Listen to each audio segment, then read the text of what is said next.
Pride and Prejudice by Jane Austen is one of the most revolutionary books of her time. Not only did she go outside of her own spectrum of societal norm, but she also established something totally new that we're still experiencing today. As far as the plot, Jane Austen, the book was initially titled First Impressions and describes the clash between the main character, Elizabeth Bennet, the daughter of a country gentleman, and Mr. Darcy, a rich and aristocratic landowner.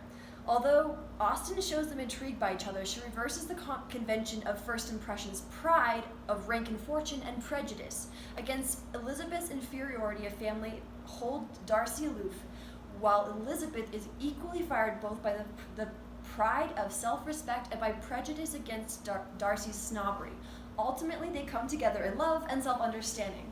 This is all really complicated plot and drama where eventually they end up really liking each other. And it's honestly kind of trivial at first, but when you delve deeper into the themes of Pride and Prejudice, it matters a lot more, specifically when you're looking towards the longevity of the themes that exist.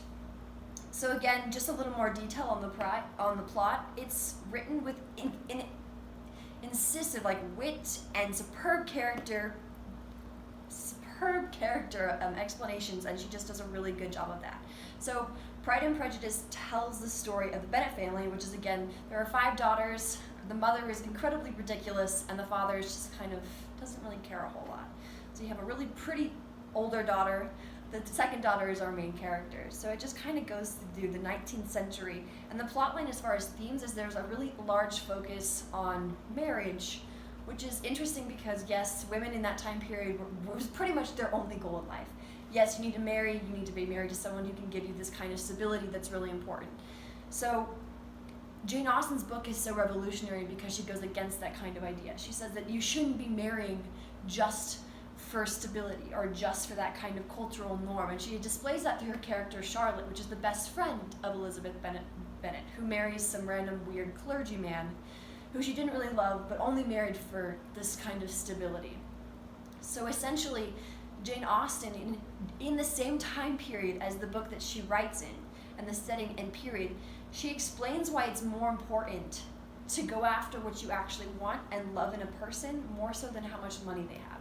And even though the guy that Elizabeth Bennet ends up with in the end is technically extremely rich, her themes still prevail in that sense, because it was never about how much his wealth was. It was a lot more about just his personality and his just general good nature.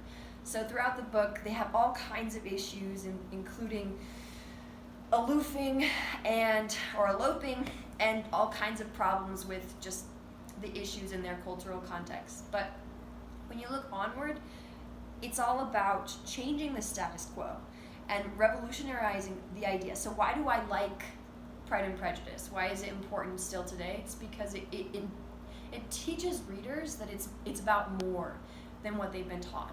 That marriage and cultural norms are not something that they need to accept forever.